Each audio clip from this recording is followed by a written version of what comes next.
I'm going to be using a 3/16 thick tool steel, 2 inches wide. Welcome back. This is the 4th video actually I've done on this knife. I had built this knife as a vlog series, as 3 vlogs, and I did a poll, and a lot of you guys had said you were really interested in seeing a single source video, and so this is it. I will apologize in advance.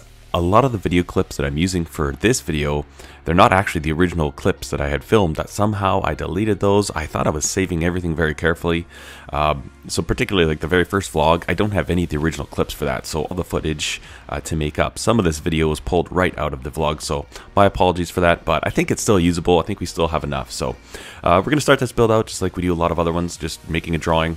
And a lot of people ask me, you know, can I buy some of your templates, or would you send me your templates? And I always say no. The biggest reason for that is I truly do believe that if you want to become a really good knife maker, you also have to be a good knife designer. And you can't learn how to design a knife until you actually design a knife. There's a connection that happens when you take something in your mind, you transfer it to paper through your hands, and then you cut that out and make it with your tools. It's kind of a whole process that I truly do believe is very important to becoming a really good knife maker. So that's the reason that I do not give people my designs. You know what, copy a knife, it doesn't bother me whatsoever. You pull inspiration, you try and make a knife that looks just like mine, that's cool. But I really think you do yourself a disfavor if you do not draw it out yourself. So anyways, once we made that drawing, I actually cut it out. I took a picture of it with my phone just so I had it for reference. And then I'm just going to, I glued it to a piece of 01 tool steel with some Super 77, and then over top of that I actually used some blue layout dye. And the reason for that is that sometimes when you're profiling here on the grinder, you generate some heat and the paper will actually let go. And so with that blue layout dye on there, if the paper lets go, I still have the silhouette of the drawing that we had done. So that is basically the reason for that. Now, one of the things I wanted to do on this knife, and I've never done it before, was a fuller. So to do the fuller, I'm going to show you my setup right here. I'm going to use a little bit of the footage from the video and a little voiceover. I'm going to take a little machinist square. I've got an 80 grit ceramic belt, a brand new one on here. And I'm just going to hold this to make sure it's nice and square. I'm just going to use a belt to scratch a line. Doesn't need to be much. Well, we've got a whole bunch of lines there. Let's see if we can come up here and find an average. Alright, so we've got these lines scratched in here, and I'm just kind of picking the average one with my height gauge, and I'm using this to make a top line and a bottom line. So basically, with those scratch marks, we'll call that the center of the groove, and then I'm just measuring equal distances above and below it and scribing those lines in so that I have a visual reference that I can grind to when I'm grinding in my fullers. Okay, one part I just remembered, I actually marked out the stop line, so I've got that transferred to both sides. So I'm going to roughly grind to there. I think that's a good spot. It's not really going to show up too well, but anyways, let's just kind of, I don't know, see what happens. Alright, cue up the vlog music. Now to grind these fullers, I gave myself a huge advantage by using a 1-2-3 block. You could use any object, even a piece of decently sized angle iron. It just helps to keep the blade perfectly perpendicular at 90 degrees to the work rest, which just helps, it keeps your bevels consistent. Obviously, if we had rotated the angle of the knife either way, it would make basically that groove climb on either side. So this just helps keep really consistent results. One question I got asked on the original video quite a few times is why wouldn't I machine my grooves in? And the fact of the matter is I have machined fullers before in my milling machine, but grinding them in is way faster, like hugely different. So there's a real quick view of what I see when I'm grinding, kind of shows you the full setup that I use there, and really worked good. Also, some people call fullers blood grooves. I was actually really surprised at how easy it was to put these in. Definitely something I'll be doing in the future. Adds a really nice professional touch to your blades, and it's kind of impressive looking.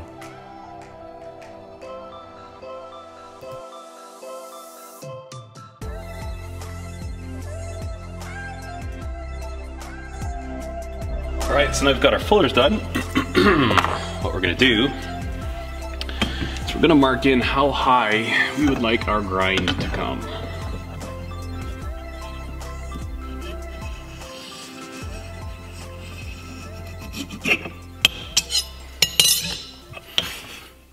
And then we're also marking out our center grind line.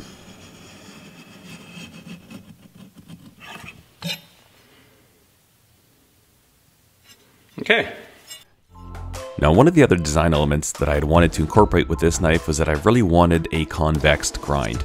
And we're going to be using a rotary platen to do that. I'll show you that in a minute.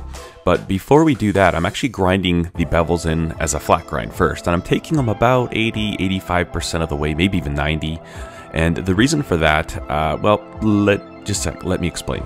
If we were looking down the end of a piece of stock, and so basically this would be our center point, our edge is going to start right there. If we just came right up to the rotary platen right away and started putting our convex grind on there, we're going to end up with a really thick material. It's going to start getting fat right after the edge very quickly. And we don't really want that. We don't want to have a really large profile in this part. We still want it to be fairly thin. So what we're going to do, this will be our cutting edge. We're actually going to grind a flat grind in there first. And we're not going to take it all the way. Once we get that established, then we'll switch to our rotary platen, which is a slack belt grind. And we'll start putting that on. And what we'll end up with is a much more gentle transition to the spine from the cutting edge. And it's going to it'll leave the blade thinner towards the cutting edge. It's still going to have a lot of meat there just because of the nature of a convex grind, but it's going to make for a lot less chunky knife and a lot better cutting action. So that's the reason we're going to do that. I've tried just taking, a piece of stock and just rotary platen like this, and that's kind of what you end up with. Whereas if you'll take one and if you this is our cutting edge, and if you put in your flat grinds first, you end up with a much more gradual build towards your spine. That's what we're going for. All right, we're fairly close on this one. We're not entirely at those lines that we marked out there yet. So you still have a bit to go here. I need to bring this up, this grind line this way a little bit, but it's coming, and we're fairly close to our scribe lines there. Obviously, I'm a little bit low right there. I'm gonna just touch those issues up, but so far I'm pretty happy with that. And then we're still leaving quite a bit of edge thickness there. I wouldn't say quite a bit, probably 40 or 50 thousandths of an inch, so that we can come on here with the slack belt on the rotary platen. And then also I'll probably scribe out another line, probably right in here, right in the middle there, so that I'll have a line when I'm doing the slack grind as well. That way I can make sure that comes in nice and crisp. So really what I'm doing is I've got a steeper angle at this end, and the blade's actually coming like this. Let me exaggerate. So I'm kind of grinding like this, and I'm moving like this, trying to keep it even, because, as we get wider here, we want to maintain our edge thickness. So we're using our lines that we marked out there, and obviously this goes like this, so this bevel grows, and the angle constantly changes, but so far it's fairly even. I still got a few artifacts to touch up right there, but this was a lot easier than I thought it would be, and running the grinder slower definitely helps. And then I'm sure that glass platen, yeah, that glass platen is awesome. That's making a huge difference. I'm stoked. And yeah, so I was just kind of talking about some recent upgrades I've made to my grinder. The first one being a VFD, and while I was doing that, I actually made the motor a direct drive. So I don't have that little jack shaft in there and then a V-belt. I actually just mounted the motor directly to the grinder. You can see it in this picture right here, and that made the vibration significantly less. It really made a big difference in the smoothness. And then obviously the VFD, being able to run your grinder slow. I actually use my grinder for sharpening now really fast, and that's probably the biggest game changer as a VFD. Absolutely love it. And then with that glass platen as well, basically a piece of glass that you mount on top of your platen. I've got a video on installing that as well as all these other modifications, but that has made a huge difference to my grinds. And then here is a recent tool that I've purchased. This is the rotary platen, and basically it's kind of 4 wheels there with a belt. It's a ribbed belt, so it's kind of like a serpentine belt in your vehicle, like a fan belt or something. You'll notice in the upper left-hand corner there, it is adjustable, so you can adjust the tension, and really it just provides a backing for your abrasive belt. And depending on which set of wheels you go, you're grinding in between, there's different space, so there's a little more deflection or less deflection, and also that's adjustable with the tracking wheel. This thing is so cool. Now, when I started hand sanding this, I realized that these fullers need to be cleaned up a bit. So I put a 320 grit belt on, and I'm just gonna kind of come in here and clean these up a little. And seeing as I already had a really well established groove there, and this was just a 320 grit belt, I didn't really see a need to do the 1, 2, 3 blocks. Same thing I find when I'm grinding with a grinding jig. Sometimes once you just get your bevel consistently established, it's easy to carry it out and finish it up by hand. So that was definitely the case with these fullers as well. And this next step of the process, just I wanted to kind of see how everything worked, is I'm doing my hand sanding before heat treat. and I'm actually using a piece of G10 with leather on it. That way I can kind of flex it really hard, and when you press down it kind of maintains the contour of the bevel. Seeing as it's not a perfectly flat bevel, I don't want to be using like one of my aluminum sanding blocks or something like that. I want something that has a little bit of give, so a lot of times I'll just take a piece of G10 and make my own custom sanding pieces, and they actually work really well. I'm quite surprised how handy they can be sometimes. So the next part we're going to do here is we're just wrapping up the blade in some paper towel and then some painter's tape just to keep it protected. Again, that finish was taken a little bit far. We didn't need to go quite that far before heat treat, but whatever. And now we're moving on to drilling our holes. The first holes we'll drill are going to be our pin holes that will keep everything together. And I have laid those out quite accurately and spaced them evenly. And once we've got those done, we're going to drill a whole bunch of smaller holes. Now this is one question I get asked a lot. Why do I drill all those holes? A couple of reasons, though one of them doesn't apply in this situation though. The first reason you might want to do these is because you want some passageway for the epoxy to go in between both scales. It just kind of keeps everything together and gives a little way to bind it. The second reason you might want to do these is for weight reduction. Now with this blade being so big and with the weight of the blade compared to the handle, I really don't need to lighten up the handle at all, so that's why I didn't do a whole bunch of them. I kept them minimal, but I did want those holes there so that we could have a place for the epoxy to join the two scales together. The next step of the process, we're going to put in some jimping. This is the thumb jimping. This is actually going to be functional jimping. Give a nice little purchase for your thumb right there. And then we're also going to put some jimping on the end, the tail end of this knife here. And this is pretty much just decorative. We've also got our lanyard hole there. You can see that. So this last little portion from where that chamfer is going to be exposed. It's a little bit more work in your layout, but I think the overall look when it's finished, I think it was worth the effort. And again, I'm just using a checkering file to put in this jimping. I've also got a video on this on my channel. You can check that out if you are interested. Now we're going to make our handles. Watch this. Magic. Magic, I say. So what I'm doing is the part that you've missed during the vlogs, if you've watched some of the vlogs, you know that I suffered, and this is actually the fourth set of scales that I've tried to build for this knife. I mean, nothing... Fourth or fifth, I don't know. It was just one fail after another. So this was my last and final attempt, and this one actually worked out. Now what I'm going to do is multi-segment scales, and they're going to be mounted on this piece of white G10.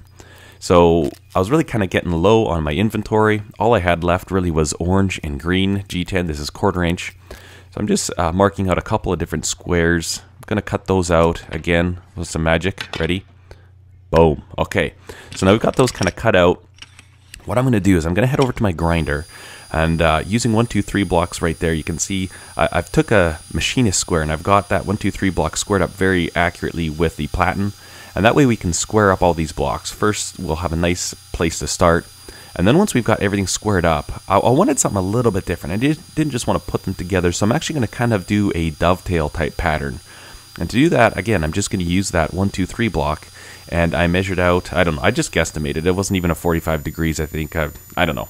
I just kind of eyeballed it. But as long as it's repeatable and you keep track of which scales you're chamfering in which direction, it all works out really good. And I was really quite happy with the result. I've never done this before, but absolutely really simple little thing to do. And I think it just adds a nice little touch to your knives. A little bit of a little detail people can admire. All right, and then once we had all those pieces cut out and chamfered, the next step was obviously gluing everything together.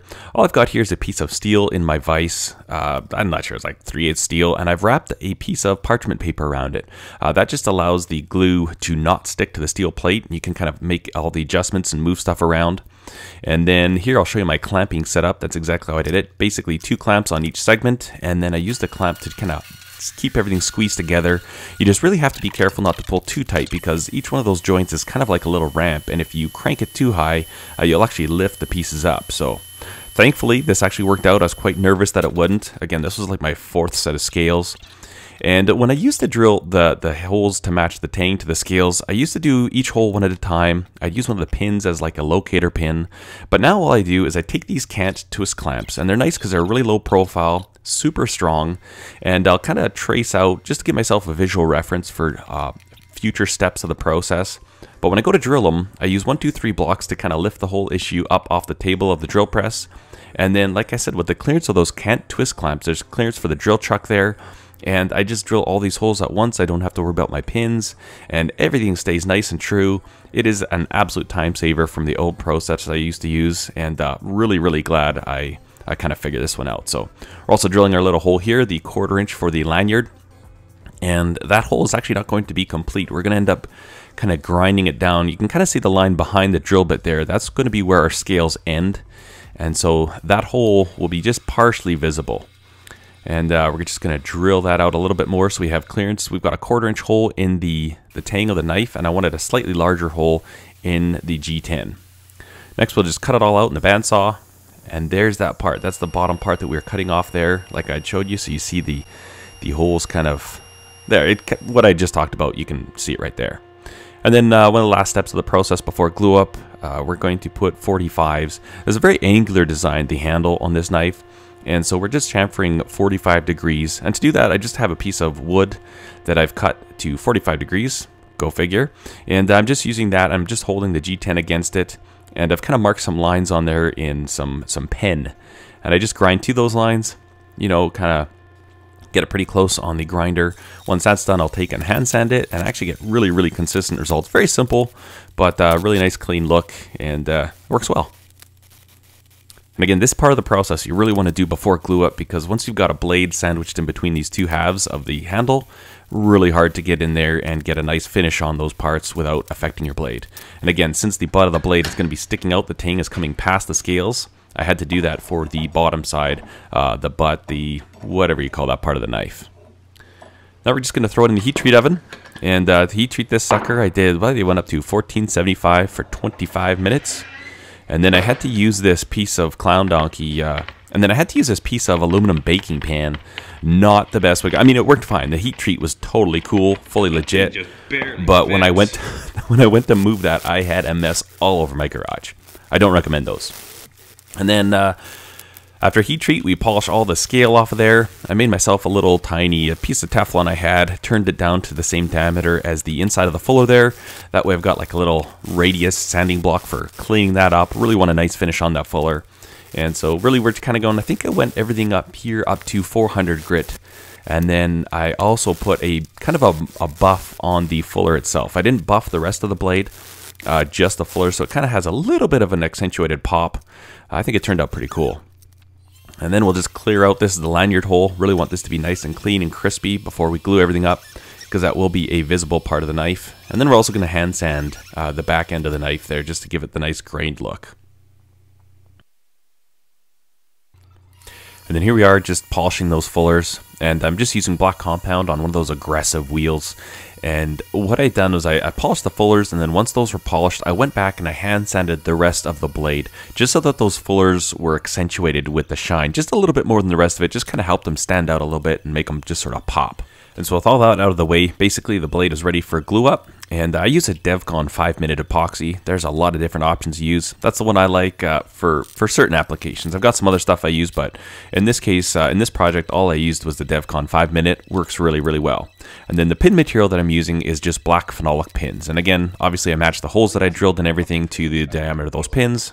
All worked out well. And now pretty much the rest of this process is shaping the scales. Right now we're just kind of bringing all the excess material down to match the profile of the tang. And then we're also going to do that on the inside. And again, I was trying to keep fairly angular shapes and profiles on this knife. Not towards the front of it. I mean, the belly's got a really nice smooth curve, but you can see on the handle there, those angles. I don't know. I've never done anything like that before. I just wanted to try something different.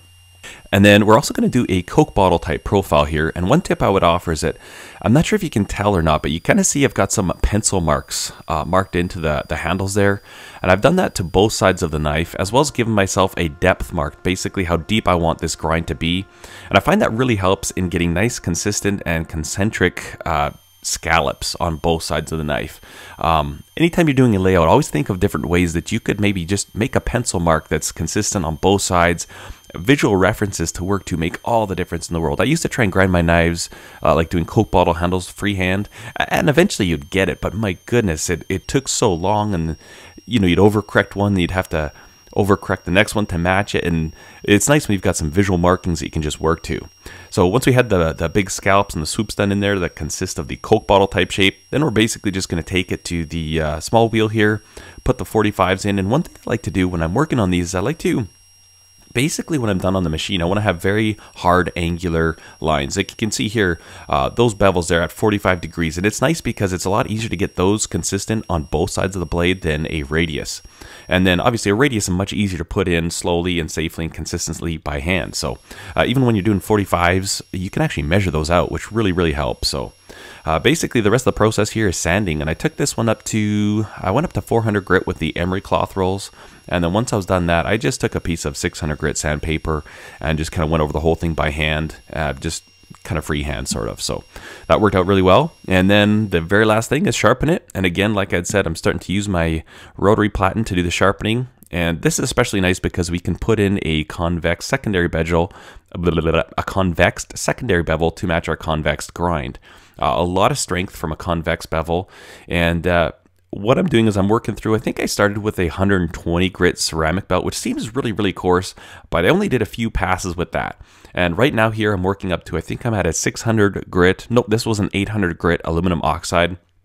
And I will finish up the sharpening process with a felt belt and some green rouge. Now, I would like to use a leather belt. I think leather belts would be ideal for sharpening. I just don't have one yet. And I've had a lot of questions on what belt I was using in the vlog, so that's what it was. And that pretty much wraps up the process. This knife is done. This was a very challenging knife for me. A lot of mistakes had happened with it, and it was a very good test of my patience. Guys, I hope you enjoyed this video. Hopefully some of you have enjoyed this voiceover tutorial type video. Again, if you'd like to check out some of the vlogs, a lot more fluff music, maybe a little artistic creativity put into the production of the video, go ahead and check those out again. Those are linked below. But either way, I thank you so much for watching, guys. If you liked the video, give it a thumbs up. Be sure to subscribe to the channel. And I thank you so much for watching. Cheers.